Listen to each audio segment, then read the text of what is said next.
और चलिए अब रुक करेंगे देवभूमि की बड़ी खबरों का। उत्तराखंड में आज दोबारा होगी पटवारी भर्ती परीक्षा। नकल विरोधी कानून लागू होने के बाद उत्तराखंड में पहली बार परीक्षा होने जा रही है। 11,30,000 अभ्यर्थी परीक्षा में शामिल होंगे। पटवारी और लेखपाल के 563 पदों के लिए भर्ती परीक्षा होने वाली है। परीक्षा के लिए उत्तराखंड में 458 केंद्र बनाए गए। परीक्षा का समय सुबह 11 बजे से 1 बजे तक होगा, यानी कि तकरीबन 1 घंटे बाद ये परीक्षा शुरू होने वाली है। 11 से लेके 1 बजे तक ये परीक्षा होने वाली। और हमारे सहयोगी विनोद हमारे साथ जुड़ चुके हैं। विनोद, तो नकल विरोधी कानून लागू होने के बाद ये परीक्षा होने वाली है। नकल की वजह से इसे स्थगित किया गया था, लेकिन ये परीक्षा इस बार फिर होने वाली है। तो क्या कुछ कदम इस बार उठाए गए हैं, क्या कुछ कड़े इंतजाम किए गए हैं? बिल्कुल, देखिए, राज्य में नकल विरोधी अध्यादेश लागू होने के बाद पहली बार ये महत्वपूर्ण परीक्षा आज पटवारी लेखपाल की होने जा रही है। 11 बजे ये परीक्षा शुरू होगी। 11 बजे से लेकर 1 बजे तक ये परीक्षा होगी। और मैं एक परीक्षा केंद्र में हूँ, जहाँ आप देख पा रहे हैं कि गहनता से सभी बच्चों को चेक करके अंदर जाने दिया जा रहा है। और आज पूरे ही प्रदेश भर में 1,30,000 जो परीक्षार्थी हैं लेखपाल पटवारी की परीक्षा में वो शामिल होंगे। 563 पदों पर ये परीक्षा आज पूरे राज्य में हो रही है और 458 परीक्षा केंद्र बनाए गए हैं। और सबसे महत्वपूर्ण बात यही है कि राज्य में इस बार ये परीक्षा उस समय हो रही है कि जब उत्तराखंड सरकार ने नकल विरोधी अध्यादेश यानी कानून लागू कर दिया है। और सबसे महत्वपूर्ण बात ये भी है कि जितने एग्ज़ाम देने वाले परीक्षार्थी हैं उसमें उत्तराखंड सरकार ने फ्री बस सेवा भी की है, यानी उत्तराखंड परिवहन विभाग की बसें में इनको फ्री जाने आने दिया जा रहा है। और सबसे महत्वपूर्ण बात ये भी है कि जिस तरीके से पेपर भर्ती को लेकर उत्तराखंड चर्चाओं में रहा है और ये जो पटवारी परीक्षा आज लेखपाल पटवारी ये एग्ज़ाम हो रहा है, इससे पहले पेपर लीक हुआ था, उसके बाद में ये परीक्षा रद्द कर दी गई थी। लेकिन आज राज्य में नकल विरोधी कानून लागू कर दिया है धामी सरकार ने और उसके बाद ये महत्वपूर्ण परीक्षा आज हो रही है। और आपको ये भी बता दें कि उत्तराखंड पुलिस हो, इंटेलिजेंस डिपार्टमेंट हो, पूरी तरीके से चप्पे चप्पे पर परीक्षा केंद्रों पर तैनात है। और पूरे राज्य में करीब 1 लाख से 1,30,000 परीक्षार्थी आज परीक्षा देंगे। 563 पद के पदों पर आज ये एग्ज़ाम होगा और 458 परीक्षा केंद्र यहाँ पर बनाए गए हैं। पूरी तरीके से जो भी परीक्षार्थी अंदर जा रहा है पुलिस के माध्यम से सभी दस्तावेज कड़े इंतजाम किए गए हैं। एक-एक करके सभी बच्चों की चेकिंग की जा रही है। चल, बहुत बहुत शुक्रिया आपका तमाम जानकारी के लिए। और बड़ी खबर, महाराष्ट्र के गवर्नर भगत सिंह कोश्यारी का इस्तीफा मंजूर हो गया है। महाराष्ट्र के गवर्नर भगत सिंह कोश्यारी ने इस्तीफा दे दिया है। झारखंड के गवर्नर रमेश बैस महाराष्ट्र के नए गवर्नर होंगे। सीपी राधाकृष्णन झारखंड के नए गवर्नर होंगे। शिव प्रताप शुक्ला को हिमाचल प्रदेश का गवर्नर बनाया गया है। तो राजेंद्र विश्वनाथ अलंकोर को बिहार का नया गवर्नर बनाया गया है।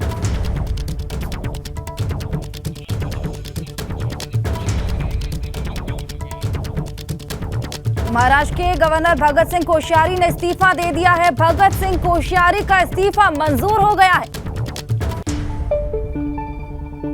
झारखंड के गवर्नर रमेश बैस महाराष्ट्र के नए गवर्नर होंगे। सीपी राधाकृष्णन झारखंड के नए गवर्नर होंगे। आपको बता दें, शिव प्रताप शुक्ला को हिमाचल प्रदेश का गवर्नर बनाया गया है।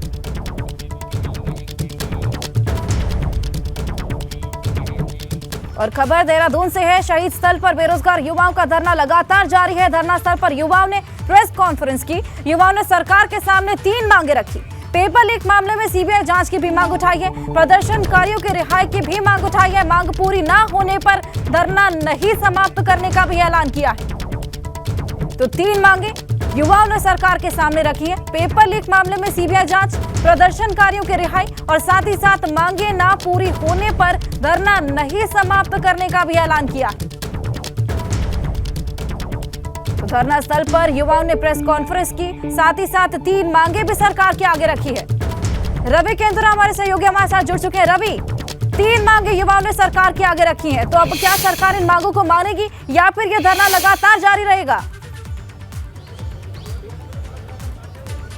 बिल्कुल हर्षद, देखिए ऐसे प्रदेश में पहली बार है जहां एक और परीक्षाएं चल रही हैं, तो वहीं दूसरी तरफ जो तमाम युवा हैं उनमें से कुछ युवा अभी भी नाराज थे और इस वजह से वो अभी भी धरना स्थल पर बैठे हुए हैं। शहीद स्थल की अगर मैं बाहर की तस्वीरों से शुरुआत करूं तो यहाँ पर आप देख सकते हैं कि बड़ी संख्या में पुलिस बल यहाँ पर तैनात किया गया है और ये वजह यही है क्योंकि नगर क्षेत्र में देहरादून के धारा 144 लागू है। आज यूकेपीएससी परीक्षाएं करा रहा है और दूसरी तरफ जो है तमाम जो ऐसे जो युवाओं में प्रदर्शनकारी थे जो लगातार इस बात की मांग कर रहे थे कि सीबीआई जांच होनी चाहिए, इसके साथ ही आज की परीक्षा को निरस्त कराना चाहिए और जो उनके साथी इस वक्त जेल में हैं उनकी रिहाई होनी चाहिए। उसी बात को लेकर आज तमाम जो ऐसे परीक्षार्थी हैं वो शहीद स्थल पर भी मौजूद हैं और लगातार उन्होंने अपनी इस परीक्षा को छोड़ दिया है और इस परीक्षा में वो शामिल नहीं हुए। इसमें तमाम कई ऐसे युवा हैं जो इस वक्त यहाँ पर बैठे हुए हैं और लगातार ये जो प्रदर्शन है ये हमने देखा था कि गांधी पार्क से उग्र हुआ था और उसके बाद देखिए लगातार बाहर पुलिस इस वजह से है क्योंकि यहाँ पर जो है और लोग जो है इनके इस प्रदर्शन में शामिल ना हो सके, लेकिन शांतिपूर्ण तरीके से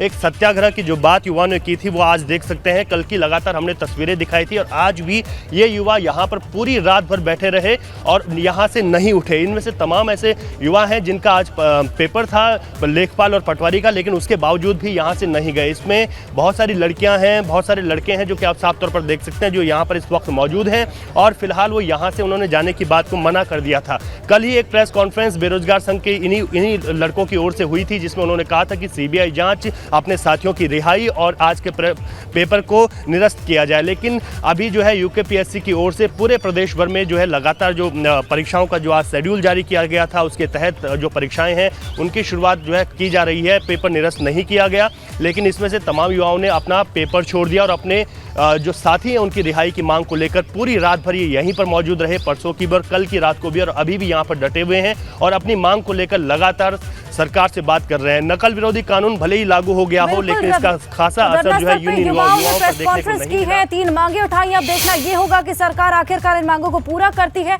या फिर ये इसी तरह जारी रहता है। बहुत बहुत शुक्रिया आपका तमाम जानकारी। और खबर देहरादून से है, शहीद स्थल पर बेरोजगार युवाओं का धरना लगातार जारी है। धरना स्थल पर युवाओं ने प्रेस कॉन्फ्रेंस की। युवाओं ने सरकार के सामने 3 मांगे रखी। पेपर लीक मामले में सीबीआई जांच की भी मांग उठाई है, प्रदर्शनकारियों की रिहाई की भी मांग उठाई है। मांग पूरी ना होने पर धरना नहीं समाप्त करने का भी ऐलान किया है। तो 3 मांगे युवाओं ने सरकार के सामने रखी है, पेपर लीक मामले में सीबीआई जांच, प्रदर्शनकारियों की रिहाई और साथ ही साथ मांगे ना पूरी होने पर धरना नहीं समाप्त करने का भी ऐलान किया। तो धरना स्थल पर युवाओं ने प्रेस कॉन्फ्रेंस की, साथ ही साथ 3 मांगे भी सरकार के आगे रखी है। रवि केंद्रा हमारे सहयोगी हमारे साथ जुड़ चुके हैं। रवि, 3 मांगे युवाओं ने सरकार के आगे रखी हैं, तो अब क्या सरकार इन मांगों को मानेगी या फिर यह धरना लगातार जारी रहेगा? बिल्कुल हर्षद, देखिए ऐसे प्रदेश में पहली बार है जहां एक और परीक्षाएं चल रही हैं, तो वहीं दूसरी तरफ जो तमाम युवा हैं उनमें से कुछ युवा अभी भी नाराज थे और इस वजह से वो अभी भी धरना स्थल पर बैठे हुए हैं। शहीद स्थल की अगर मैं बाहर की तस्वीरों से शुरुआत करूं तो यहाँ पर आप देख सकते हैं कि बड़ी संख्या में पुलिस बल यहाँ पर तैनात किया गया है और ये वजह यही है क्योंकि नगर क्षेत्र में देहरादून के धारा 144 लागू है। आज यूकेपीएससी परीक्षाएं करा रहा है और दूसरी तरफ जो है तमाम जो ऐसे जो युवाओं में प्रदर्शनकारी थे जो लगातार इस बात की मांग कर रहे थे कि सीबीआई जांच होनी चाहिए, इसके साथ ही आज की परीक्षा को निरस्त कराना चाहिए और जो उनके साथी इस वक्त जेल में हैं उनकी रिहाई होनी चाहिए। उसी बात को लेकर आज तमाम जो ऐसे परीक्षार्थी हैं वो शहीद स्थल पर भी मौजूद हैं और लगातार उन्होंने अपनी इस परीक्षा को छोड़ दिया है और इस परीक्षा में वो शामिल नहीं हुए। इसमें तमाम कई ऐसे युवा हैं जो इस वक्त यहाँ पर बैठे हुए हैं और लगातार ये जो प्रदर्शन है ये हमने देखा था कि गांधी पार्क से उग्र हुआ था और उसके बाद देखिए लगातार बाहर पुलिस इस वजह से है क्योंकि यहाँ पर जो है और लोग जो है इनके इस प्रदर्शन में शामिल ना हो सके, लेकिन शांतिपूर्ण तरीके से एक सत्याग्रह की जो बात युवाओं ने की थी वो आज देख सकते हैं। कल की लगातार हमने तस्वीरें दिखाई थी और आज भी ये युवा यहाँ पर पूरी रात भर बैठे रहे और यहाँ से नहीं उठे। इनमें से तमाम ऐसे युवा हैं जिनका आज पेपर था लेखपाल और पटवारी का, लेकिन उसके बावजूद भी यहाँ से नहीं गए। इसमें बहुत सारी लड़कियाँ हैं, बहुत सारे लड़के हैं जो कि आप साफ तौर पर देख सकते हैं जो यहाँ पर इस वक्त मौजूद हैं और फिलहाल वो यहाँ से उन्होंने जाने की बात को मना कर दिया था। कल ही एक प्रेस कॉन्फ्रेंस बेरोजगार संघ के इन्हीं लड़कों की ओर से हुई थी, जिसमें उन्होंने कहा था कि सीबीआई जांच, अपने साथियों की रिहाई और आज के पेपर को निरस्त किया जाए। लेकिन अभी जो है यूकेपीएससी की ओर से पूरे प्रदेश भर में जो है लगातार जो परीक्षाओं का जो आज शेड्यूल जारी किया गया था, उसके तहत जो परीक्षाएं हैं उनकी शुरुआत जो है की जा रही है। पेपर निरस्त नहीं किया गया, लेकिन इसमें से तमाम युवाओं ने अपना पेपर छोड़ दिया और अपने जो साथी हैं उनकी रिहाई की मांग को लेकर पूरी रात भर ये यहीं पर मौजूद रहे, परसों की बार, कल की रात को भी, और अभी भी यहाँ पर डटे हुए हैं और अपनी मांग को लेकर लगातार सरकार से बात कर रहे हैं। नकल विरोधी कानून भले ही लागू हो गया हो, लेकिन इसका खासा असर जो है युवाओं पर देखने को नहीं मिला। 3 मांगे उठाई, अब देखना ये होगा कि सरकार आखिरकार इन मांगों को पूरा करती है या फिर ये इसी तरह जारी रहता है। बहुत बहुत शुक्रिया आपका तमाम जानकारी। राष्ट्रपति Draupadi Murmu global investor summit का करेंगे समापन, सीएम योगी भी रहेंगे मौजूद। आज भी कई केंद्रीय मंत्रियों का होगा सेशन। इन्वेस्टर समिट के समापन के पहले सियासत, स्वामी प्रसाद मौर्य ने कहा समिट में नहीं आने वाला कोई रोजगार, ईस्ट इंडिया की तरह बाहर की कंपनियां आ रही हैं उत्तर प्रदेश। आगरा में G20 की बैठक का आज दूसरा दिन, आज G20 डेलीगेशन करेगा ताज का दीदार। आगरा फोर्ट में विदेशी मेहमानों के लिए हुआ लाइट एंड साउंड शो, सांस्कृतिक कार्यक्रमों को मेहमानों ने लुत्फ उठाया। श्री कृष्ण जन्मभूमि को लेकर आज होगी बड़ी बैठक, श्री कृष्ण जन्मभूमि मुक्ति व्यास के बैनर तले बैठक का आयोजन।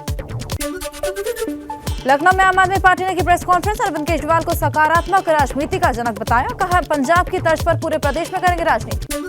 नोएडा में गैस सिलेंडर फटने से झुग्गी में लगी भीषण आग, 8 से 12 साल के 2 बच्चों की जलकर मौत हुई। गैस सिलेंडर में लीकेज बताया जा रहा है आग लगने का कारण, थाना फेज 1 क्षेत्र की घटना, हादसे के बाद पुलिस मौके पर पहुंची। गाजियाबाद में डॉक्टर के क्लिनिक पर ताबड़तोड़ फायरिंग, मरीज बनकर आए बाइक सवार युवकों ने डॉक्टर को मारी गोली, इलाज के दौरान डॉक्टर की मौत हो गई। जालौन में नशे में धुत कार सवारों ने कई गाड़ियों को टक्कर मार दी, बाल बाल बचे लोग, पुलिस ने कार सवार को गिरफ्तार किया। एटा में पिलवा में रोडवेज बस ने ट्रक को मारी टक्कर, बस सवार 11 यात्री घायल, बस में सवार 4 की हालत अब भी गंभीर। कानपुर से दिल्ली जा रही रोडवेज बस, एटा के अपर पुलिस अधीक्षक ने घटनास्थल का निरीक्षण किया, घायलों से अस्पताल में मुलाकात की। लखनऊ के विभूति खंड में साइबर हाइट बिल्डिंग के बाहर रईस जादू का तांडव, हुड़दंग मचा रहे सभी लोगों को पुलिस ने हिरासत में लिया। फिल्म महादेव का गोरखपुर की शूटिंग शनिवार को राप्ती नदी तट पर हुई, यहाँ स्थित तट पर भव्य सेट भी बनाया गया। अमरोहा में क्रिकेटर मोहम्मद शमी की पत्नी हसीन जहां का वीडियो वायरल हुआ है, बेटी के साथ कार में सनरूफ में खड़े होकर रील बनाई। कानपुर में नशे में युवक युवतियों का हाई वोल्टेज ड्रामा, पुलिसकर्मियों से मारपीट की, पुलिस ने आरोपी युवक को गिरफ्तार किया। राजधानी लखनऊ में बाइक से स्टंट करने का एक और वीडियो सामने आया, लखनऊ आगरा एक्सप्रेसवे पर बाइक से स्टंट करते हुए नजर आए युवक। गाजियाबाद में एक बार फिर तेंदुआ दिखने से हड़कंप, थाना भोजपुर क्षेत्र के तोड़ी गांव में तेंदुआ दिखा, 3 दिन पहले गाजियाबाद कोर्ट में भी दिखा था तेंदुआ। संभल में ट्रेन से टकराकर 11 गायों की मौत हो गई और 2 गाय गंभीर रूप से घायल हो गई, मौके पर पहुंची पुलिस ने शवों को दफनाया। फतेहपुर में एक युवती ने पीएससी जवान पर गंभीर आरोप लगाए, जवान ने शादी का झांसा देकर युवती से दुष्कर्म किया, साथ ही अश्लील वीडियो भी बनाया। आज निर्माणाधीन दिल्ली मुंबई ग्रीनफील्ड एक्सप्रेसवे का उद्घाटन होगा, एक्सप्रेसवे के पहले फेज का उद्घाटन करेंगे पीएम, धनावड़ गांव में एक जनसभा को भी संबोधित करेंगे। आज पीएम मोदी महर्षि दयानंद सरस्वती की 220वीं जयंती पर साल भर चलने वाले समारोह का उद्घाटन करेंगे, सुबह 11 बजे सभा को संबोधित करेंगे। आज कोलकाता में बीजेपी अध्यक्ष जेपी नड्डा बंगाल पंचायत चुनाव का फूकेंगे बिगुल, वर्धमान और पूर्वी मिदनापुर में रैलियां करेंगे। आज भोपाल में भीम आर्मी करेगी शक्ति प्रदर्शन, दशहरा मैदान पर आजाद समाज पार्टी के अध्यक्ष चंद्रशेखर रावण रैली करेंगे। दिल्ली के रामलीला ग्राउंड में आज जमीयत उलमा हिंद अधिवेशन का दूसरा दिन, बैठक में हेट स्पीच पर लाया जाएगा प्रस्ताव। बेंगलुरु में एरो इंडिया 2023 की जबरदस्त तैयारियां, 13 फरवरी को पीएम मोदी करेंगे शो का उद्घाटन, 800 से ज्यादा देसी विदेशी कंपनियां करेंगे हथियारों की नुमाइश। आज रक्षा मंत्री राजनाथ सिंह और कर्नाटक के सीएम बसवराज बोम्मई करेंगे प्रेस कॉन्फ्रेंस, शाम 5 बजे एरो शो को लेकर मीडिया से करेंगे बातचीत। अदानी मुद्दे पर आज दिल्ली में आम आदमी पार्टी करेगी विरोध प्रदर्शन, सुबह 11:30 बजे बीजेपी दफ्तर के बाहर जुटेंगे आम आदमी के कार्यकर्ता। मुंबई में आज बीजेपी दफ्तर के बाहर आम आदमी पार्टी के कार्यकर्ता करेंगे प्रदर्शन, गौतम अडानी को लेकर हिंडनबर्ग रिसर्च पर गरमाई सियासत। आज दोपहर 12 बजे बागेश्वर बाबा की प्रेस कॉन्फ्रेंस, धीरेन्द्र शास्त्री कर सकते हैं बड़ा ऐलान, कल से बागेश्वर धाम से एक हफ्ते का ग्रैंड इवेंट होगा शुरू। बागेश्वर धाम के धीरेन्द्र शास्त्री आज कई बड़े कार्यक्रमों में मिलेंगे हिस्सा, दोपहर 1 बजे से शुरू होगी कलश और शोभा यात्रा। पीजी में होगा 12वां विश्व हिंदी सम्मेलन, 15 से 17 फरवरी तक चलेगा ये सम्मेलन, 15 फरवरी को विदेश मंत्री एस जयशंकर करेंगे कार्यक्रम का शुभारंभ।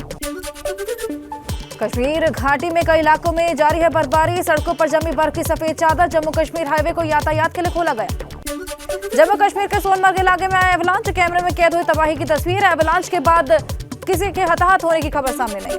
उत्तराखंड में आज दोबारा होगी पटवारी भर्ती परीक्षा। नकल विरोधी कानून लागू होने के बाद पहली परीक्षा 1,30,000 अभ्यर्थी पटवारी और लेखपाल परीक्षा में होंगे शामिल। देहरादून में शहीद स्थल पर बेरोजगार युवाओं का धरना जारी। प्रदर्शनकारियों ने अपनी प्रमुख 3 मांगों को रखा। सरकार के फैसले पर टिकी है सबकी निगाहें। कोटद्वार के युवक की तुर्की से भूकंप में जान चली गई। मृतक के परिवार वालों का रो रो कर बुरा हाल। रुड़की में बाकियू में प्रदर्शन किया है। युवकों में नोकझोंक हुई है। कार सवार युवकों को रोकने पर हंगामा हुआ। रुद्रपुर में अशोका लीलैंड कंपनी के डिप्लोमाधारी कर्मचारियों ने प्रदर्शन किया। स्थानीय नियुक्ति की मांग को लेकर विरोध जताया। जम्मू कश्मीर के गुलमर्ग में हो रहे खेलो इंडिया नेशनल विंटर गेम्स में उत्तराखंड के स्क्योरो का जलवा। अल्पाइन जीएस रेस में जीते 2 पदक। पेयजल आपूर्ति के लिए श्रीनगर में स्थानीय लोगों ने प्रदर्शन किया। इस दौरान प्रशासन और स्थानीय ग्रामीणों के बीच तीखी नोकझोंक देखने को मिली। विकासनगर के कलसी यमुना शारदोत्सव में पहुंचे कैबिनेट मंत्री गणेश जोशी। काजरी समिति में सदस्यों ने मंत्री का स्वागत किया। किडनैपिंग के मकसद से मुजफ्फरनगर में आए 2 बदमाशों को पौड़ी पुलिस ने गिरफ्तार किया। पुलिस ने दोनों पर छेड़छाड़ समेत अपहरण करने की धारा में मुकदमा दर्ज किया। चंपावत के टनकपुर में से तहसीलदार पिंकी आर बैठक की और नशे कारोबार के खिलाफ सख्त कार्रवाई के निर्देश दिए। अफ्रीका की सबसे ऊंची चोटी फतह करने के बाद पर्वतारोही रोहित भट्ट टिहरी पहुंचे, जिनका विश्व हिंदू कार्यकर्ताओं ने भव्य स्वागत किया। हरिद्वार में बेकाबू कार ने बारात में नाच रहे लोगों को रौना। हादसे में एक शख्स की मौके पर ही मौत हो गई, जबकि 31 घायल हो गए।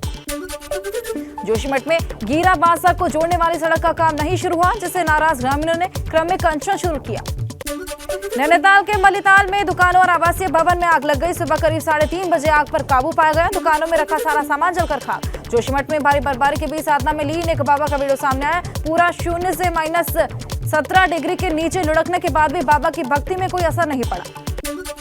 बद्रीनाथ धाम में कल से भारी बर्फबारी जारी है, जिसके चलते बद्रीनाथ धाम में 4 से 5 फीट तक बर्फ जम चुकी है।